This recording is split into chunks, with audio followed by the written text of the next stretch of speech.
우리 성도님들 사시다가 어느 때가 제일 기분이 좋아요? 기분 좋을 때가 여러 방법이 있겠지만 진짜 언제가 제일 마음이 뿌듯하고 나라는 존재가 존재 가치가 있구나 하는 걸 느껴요. 돈을 많이 벌었을 때요. 그때 존재의 가치가 느껴지나요? 공부를 잘해가지고 어떤 학위를 받았을 때요. 우리 자식이 좋은 대학 가고 좋은 직장 들어갔을 때요. 물론 그때도 좋아요. 좋은데 저는 그렇게 생각해요. 어떤 파트에서 그 사람을 많은 사람들이 인정해 줄 때, 뭐 가진 것 있고 없고 떠나서 여러분 그거는 그렇게 중요한 거 아니에요. 어느 부분에서 저분은 저 부분에 대해서는 인정할 만하다, 믿을 만하다, 신뢰가 간다. 그때 자기가 서 있는 자리가 그래도 괜찮지 않나요? 자기 존재의 가치가 내가 엉터리로 살지는 않았구나 하는 생각이 들 수 있죠. 다른 어떤 성공은 반칙이 얼마든지 있을 수 있어요. 반칙. 세상의 이 논리가 성공주의적으로 흐르기 때문에 그 성공을 위해서 알게 모르게 남한테 들키지 않게 얼마든지 반칙할 수 있거든요. 그렇게 반칙을 써서 높은 데 올라가거나 성공했어도 다른 사람들이 야, 너 대단하다라고 해도 반칙을 한 자기 자신은 불편해요. 그리고 세상 어떤 그런 것들은요, 보는 그 관점에 따라서 평가가 다 다를 수 있어요. 그런데 속이지 못하는 거는요, 그 사람이 어떤 분야에서 꾸준하게 양심적으로 정직하게 믿음으로 신실하게 살았던 그거는요, 반칙이 없어요. 그건 반칙 쓰면 금방 드러나요. 성경에 오늘 본문은 굉장히 중요한 위치에 있는 말씀이거든요.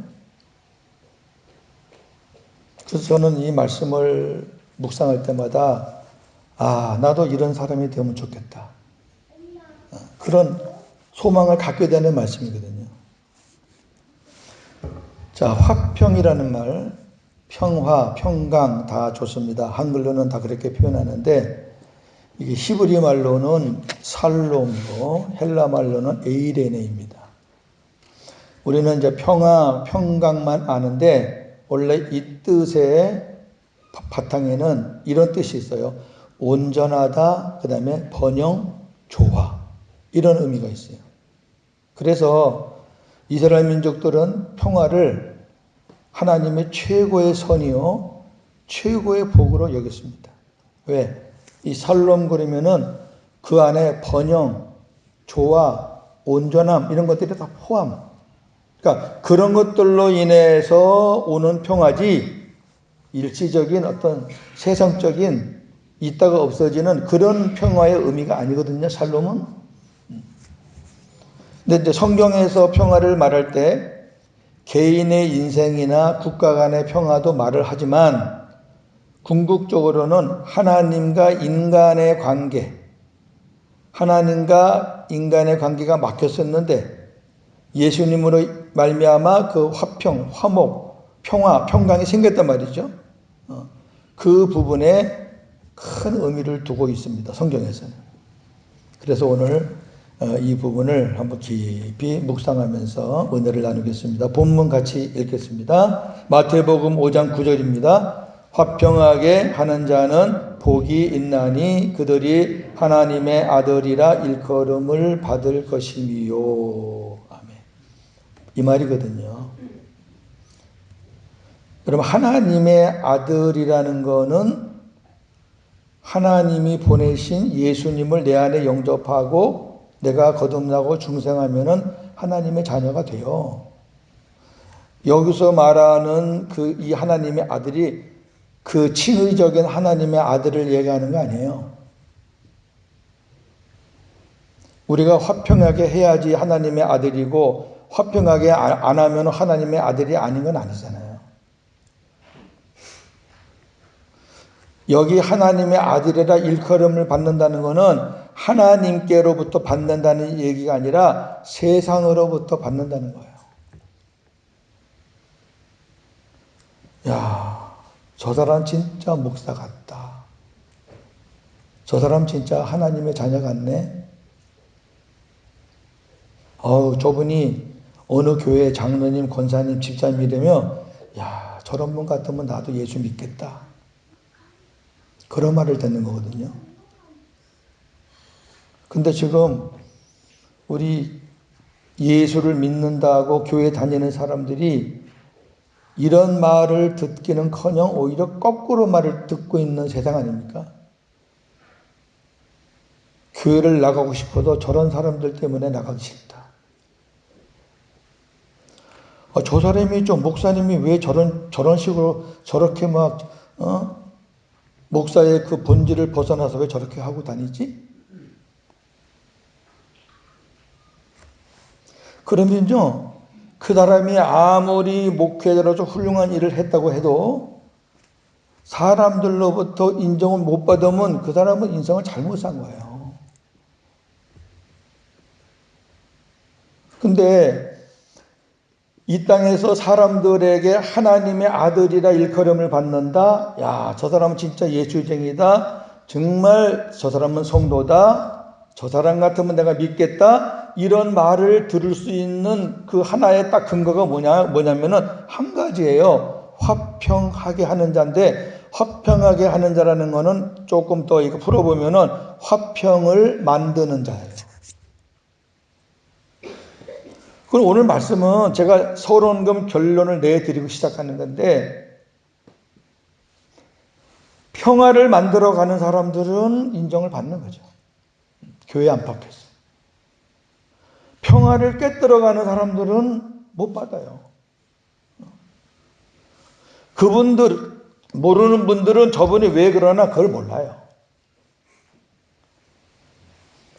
우리는 어떤 이유가 있어서 무슨 일을 하지만은 보는 사람들은 그게 무슨 일 때문에 그렇게 하는지 모르고 그 사람의 행동만 보니까 아니 저 사람이 목회자인데 왜 저러지?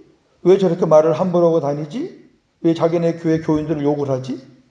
저 사람이 장로고 집사인데 아니 왜 자기 교회 장로 욕을 하고 왜 목사 욕을 하지? 그러니까 그 사람들은 이유가 있어서 하는 우리들의 행위와 언행을 그들은 몰라요. 모르고 그렇게 하고 나면 화평을 깨뜨리는 일을 하고 나면 하나님의 아들이라는 그런 일컬음, 그런 아름다운 엄청난 칭호는 받지를 못해요. 그래서 저는 어제도 이 말씀을 하루 종일 묵상했어요. 왔다 갔다 하면서 이 말씀 묵상합니다. 토요일은 제가 거의 두문 물출합니다. 어저께도 한 발짝도 안 나왔는데 야, 어떻게 하면 내가 목사로 인정을 받을까? 목사니까. 아니 목사가 다른 거 잘하고 목사님 이것도 잘해 이것도 잘해 이것도 다 잘하는데 아유 목사님 어째 목사 같지가 않아. 그러면 어떡해요? 자 봅시다. 성경에서 어떻게 말씀하고 있는지. 자, 1번 평강의 하나님인데요.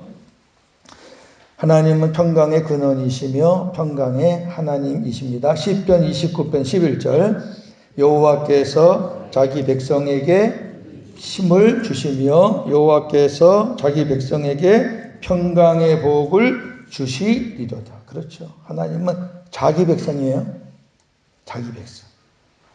그러니까 이거는 오늘 저나 여러분이 나누는 이 평강은 우리 그리스도 안에서 하나님의 백성들이 누리는 그걸 얘기하는 거지. 뭐 세상에서 잠깐 뭐 반짝반짝 왔다 가는 거 얘기하는 거 아니에요? 그러나 문제는 오늘날 우리의 현실이 하나님의 성품과는 반대로 나간다는 것입니다. 평화가 아닌 전쟁, 화해가 아닌 분열, 사랑이 아닌 미움, 용서가 아닌 분노로 가득 차 있습니다. 그렇다면 이 모든 문제의 원인이 무엇일까요? 죄로 인한 부패한 인간의 마음이에요. 죄성 때문에 그래요. 여러분, 저 TV 보기 싫죠? 조용한 마음도 TV만 틀면은 그냥 마음이 어수선해지잖아요. 맨날 싸우니까 분열되고. 우리 마음이 얼마나 더러운가 보세요. 예레미야 17장 9절입니다. 만물보다 거짓되고 심히 부패한 것은 마음이라 누가 이를 알려마는. 누가 이를 알려마는 이란 얘기는 하나님만 아신다는 말이에요. 저나 여러분은 죄에 대한 심각성을 별로 크게 안 느껴요. 근데 하나님은 아셔요. 얼마나 더럽다는 걸.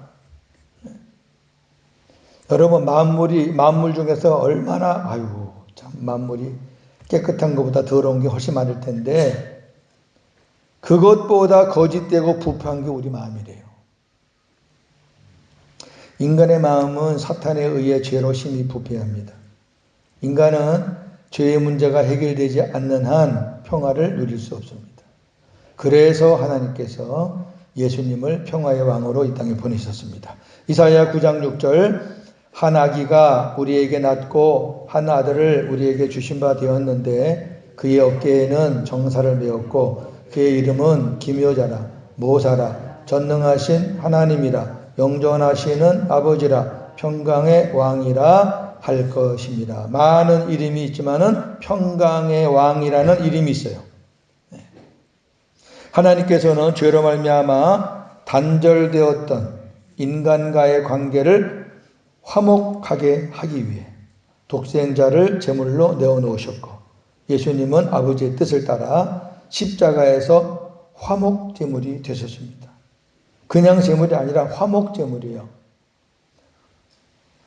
이스라엘 백성들이 드리는 제사 중에 화목제라고 있어요. 화목제. 그거는 서로 나누고 화목하지 못한 것을 화해시키는 제사거든요. 근데 다른 거는 짐승으로 가능하지만은 하나님과 인간에 막힌 거는 짐승으로 안 돼요. 그래서 하나님이시면서 인간이신 예수님이 화목 제물이 되신 거죠. 자, 그 사건이 에베소 2장 14절 18절입니다.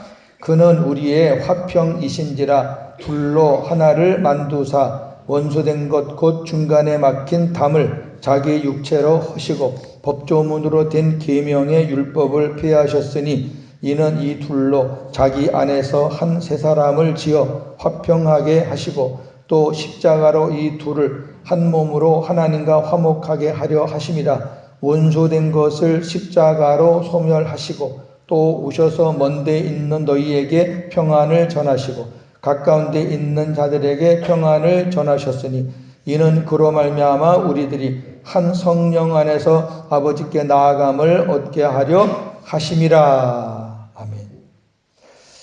이 십자가 사건은 하나님과 우리 죄인들 인간들 간의 화평만 있는 게 아니고 먼 데 있는 자들과 가까운 데 있는 자들이 하나가 됐다는 것도 굉장히 중요합니다. 여기 먼 데 있는 너희에게는 한 것은 이방인을 얘기하는 거고요. 이 에베소라는 도시가 이방 도시잖아요. 그 에베소에서 구원받은 자들은 다 이방인들이에요. 그리고 가까운 데 있는 자들은 유대인들을 얘기하는 거거든요. 그럼 쉽게 말해서 예수님의 십자가로 말미암아 이방인과 유대인이 화목하게 되었다는 거예요. 이방인과 유대인이 하나가 됐다는 거예요. 여러분, 이거는 우리가 그냥 쉽게 그 배경을 모르니까 쉽게 지나갈 수 있는 내용이지만은 이스라엘의 역사를 보면은 이거는 불가능한 일입니다. 예수님이 십자가 지시기 그 전까지 이스라엘의 수천 년 역사 속에서 이스라엘 백성과 유대인이 서로 화목한 적이 없어요. 한 번도 없습니다. 유대인들은 이방인을 사람 취급을 안 해요. 짐승 취급을 합니다. 그래서 하나님 앞에 구원받지 못한 자 1호가 이방인이에요. 그러니까 하나님 앞에 구원받지 못한 자들하고는 아예 담을 쌓아놓고 사는 게 자기들은 잘 사는 거라고 생각하는 거예요. 그런데 하나님의 계획은 전 인류를 다 사랑하는 건데 이스라엘 백성들 너희들이 먼저 이 하나님의 은혜를 깨달아 가지고 이 은혜와 이 복음을 만방에 전하라는 것이 하나님의 뜻이에요. 그런데 이 민족이 안 해요. 그거를 아주 욕심스럽게 지네만 선민이라고 우월감에 빠져가지고 그러면서 자꾸 이방인하고 거리가 멀어진 게 엄청 멀어져가지고 유대인하고 이방인하고 하나가 된다는 거는 구약에서는 꿈도 못 꿀 일입니다. 그걸 우리가 알고 이제 이 말씀 보셔야 돼요. 사마리아 여인이 물을 깃고 있는데 예수님이 오셔서 말을 거니까 그 여인의 첫 번째 한 말이 뭔지 아시죠? 당신은 유대인 같은데 왜 나한테 말을 거느냐 그러잖아요. 근데 그 여인은 사마리아 여인이에요. 여자 사마리아 여인은 이방인도 아니에요. 사실은 유대와 한 민족이에요. 우리나라 남한과 북한이 한 민족이듯이 사마리아는 북쪽 이스라엘 땅을 말하는 거거든요.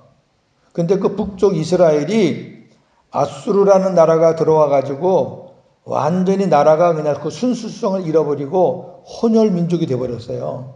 그러니까 이 남쪽 유다 사람들이 자기네 같은 동족인데도 불구하고 저것들은 이제 이방인으로 취급하자 그래가지고 담을 쌓고 지냈던 시절이거든요. 그러니까 그 여인이 유대인이 남자가 와서 말을 거니까 생전 처음 거는 거란 말이에요.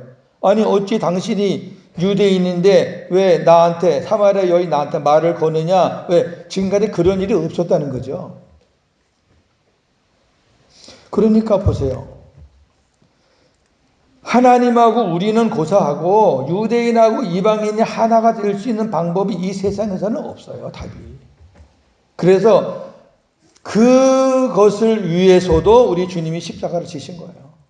십자가 진심으로 말미암아 이방인과 유대인이 하나가 된 거죠. 그래서 로마서를 딱 들어가면 사도 바울이 쓴 첫 서신 로마서를 들어가 보게 되면 계속 나오는 게 뭐예요? 첫째는 유대인이요, 그 다음은 헬라인이다. 그게 뭐예요? 첫째는 유대인이요, 그 다음은 이방인이다. 유대인이요, 이방인이요. 계속 같이 나가요.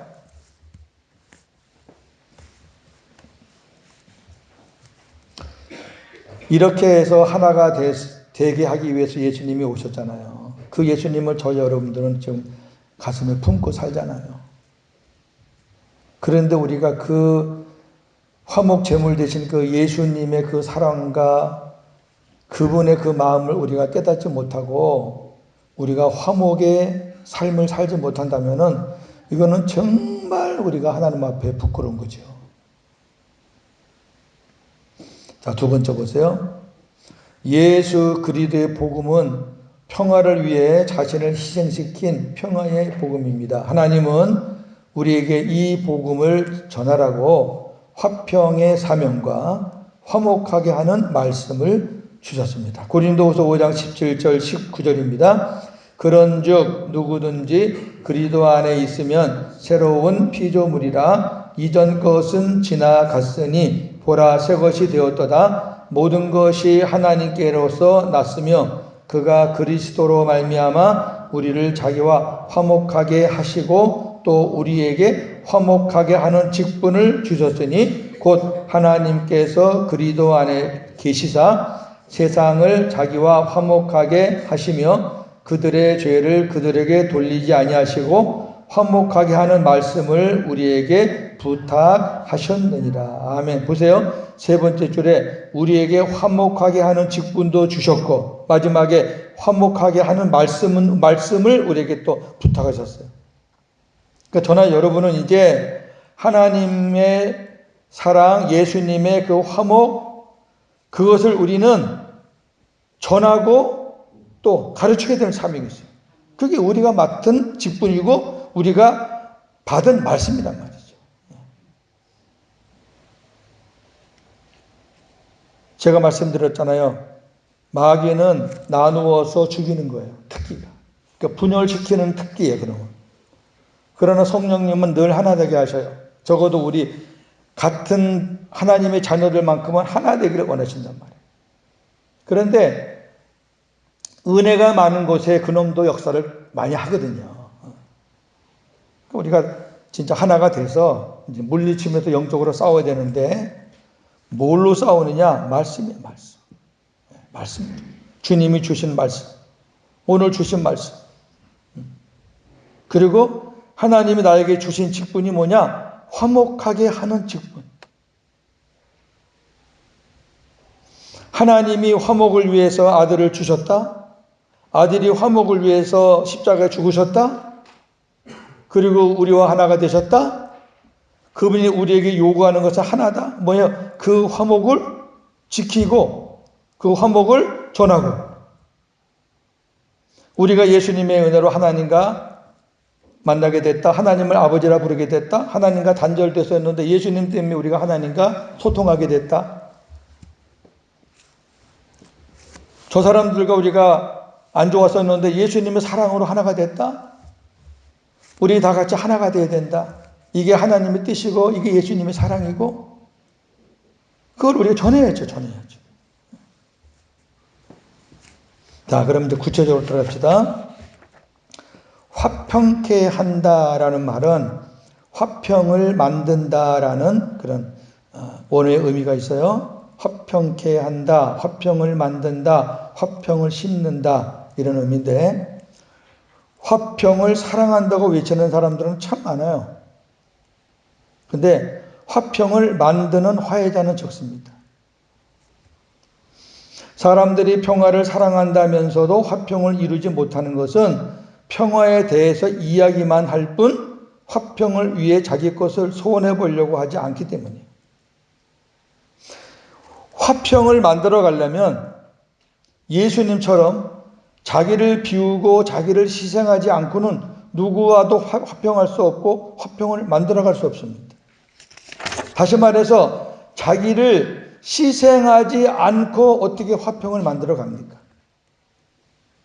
사도 바울은 이렇게 얘기합니다. 할 수 있는 대로 모든 사람과 화목해라.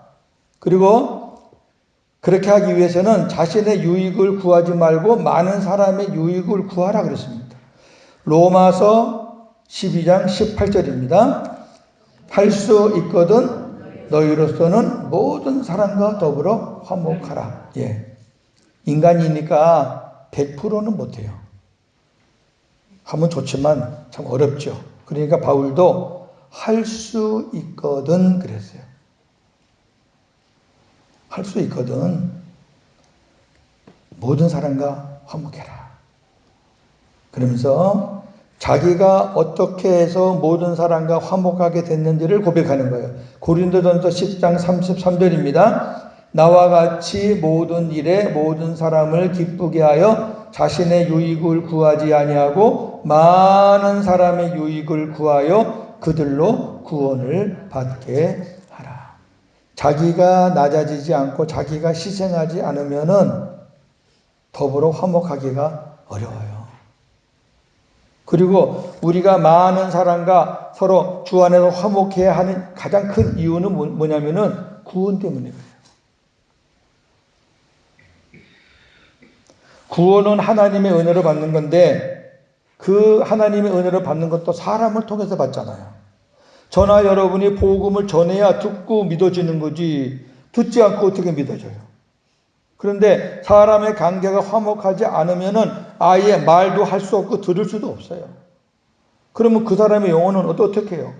또 구원받았다 할지라도 화목하거나 화목하지 못하고 그러면은 이 구원의 은혜가 사라져요. 그러니까 저나 여러분은 자존심도 물론 있고 뭐 체면도 있고 수평적으로 비교해서 내가 너보다 모자란 게 뭐가 있느냐 하는 그런 것도 있겠지만, 저나 여러분의 모든 행동 범주는 어디 안에서 해야 되느냐? 구원이라는 범주 안에서 하는 거예요.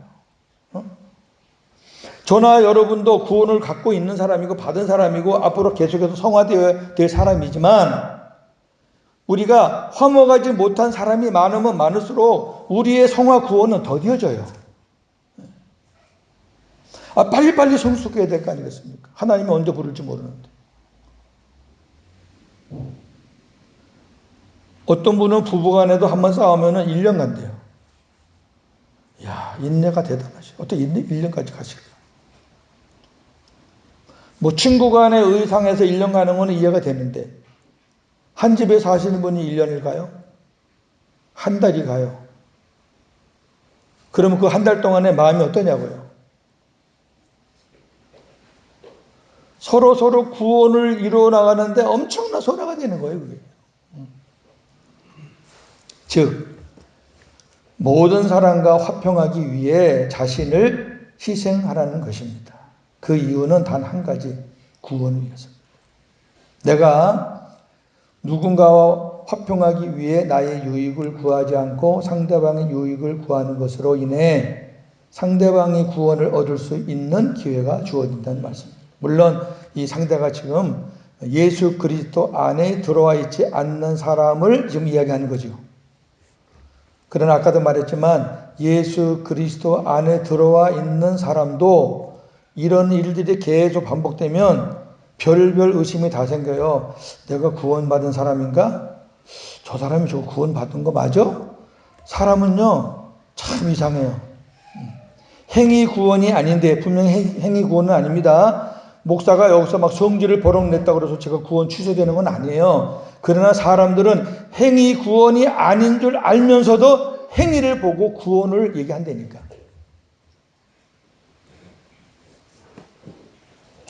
자, 화평을 만든다는 게 뭔가 이제 우리 구체적으로 이제 알면 좋잖아요. 그죠? 이렇게 하시면 돼요. 첫째, 자기 자신이 먼저 하나님과 화해가 되어서 주님이 주시는 평화를 누리고 있어야 돼요. 자, 화평을 만드는 자가 자기가 화평이 없는데 뭘 만들어요? 우리가 장사를 해도 자본이 있어야 되고, 사업을 해도 사업 자금이 필요하고, 뭐 공부를 가르쳐도 지식이 있어야 되지. 내가 화평을 만들어야 된다. 내가 화평을 심어야 된다. 그럼 나에게 뭐 심을 게 있어야죠.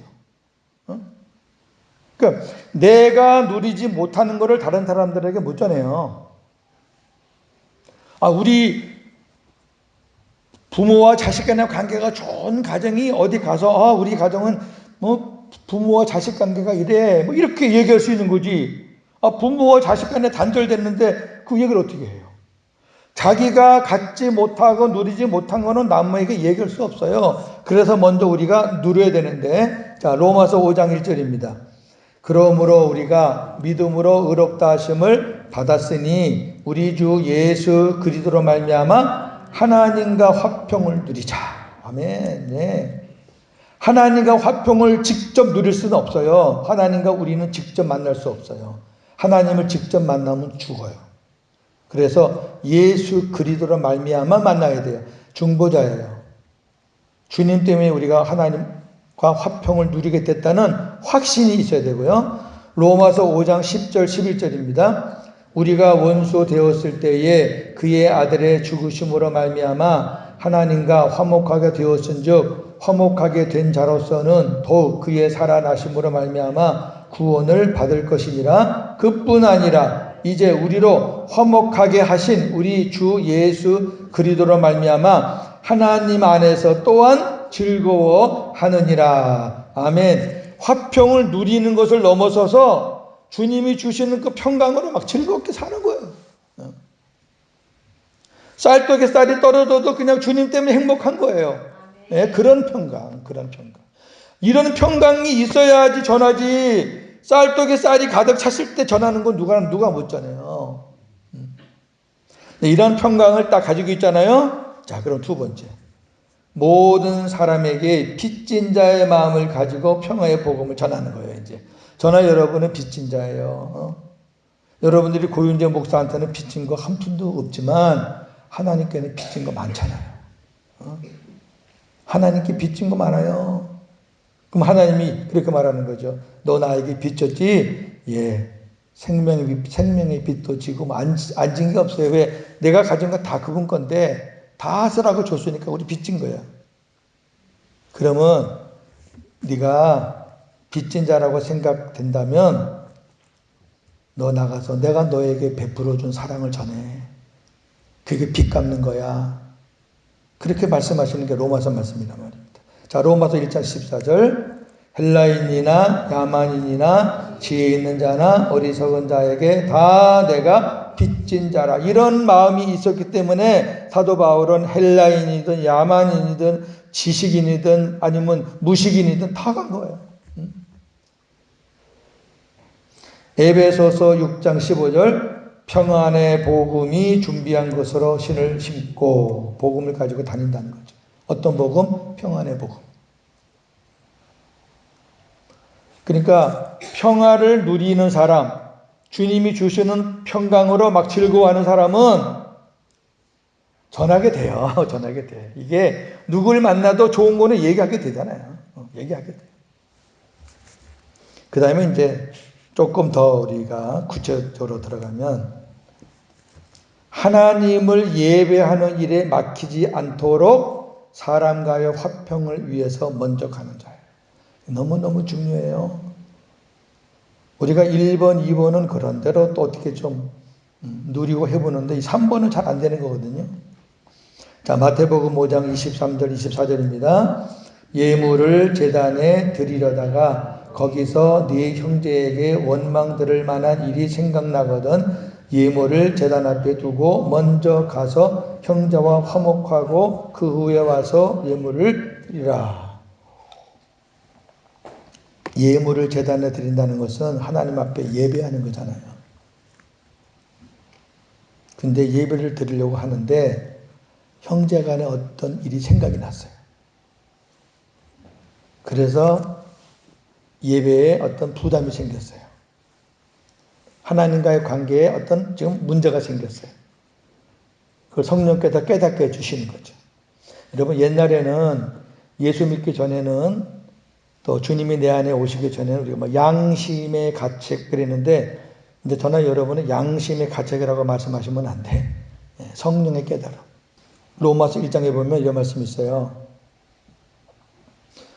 우리들은 믿음으로 구원받고 믿는 사람들은 하나님께서 상급에 가는 것을 나중에 이제 심판하시는데 불신자들은 그럼 하나님 어떻게 심판하느냐? 유대인들은 율법을 행하고 안 행하고 따라서 심판을 한다면 그러면 율법을 모르는 자연인들, 우리가 일반적으로 신학에도 자연인 그러면은 세상 사람을 말하는 거예요. 율법을 모르고 말씀도 모르고 교회 밖에서 사는 사람들, 그런 사람들은 하나님 앞에 가면 뭘로 그러면 심판을 받느냐? 로마서 1장에 1장 2장에 그 부분을 자세하게 설명했는데 그들의 양심입니다. 그 양심이 율법의 역할을 한다 그랬어요. 율법이 뭐예요?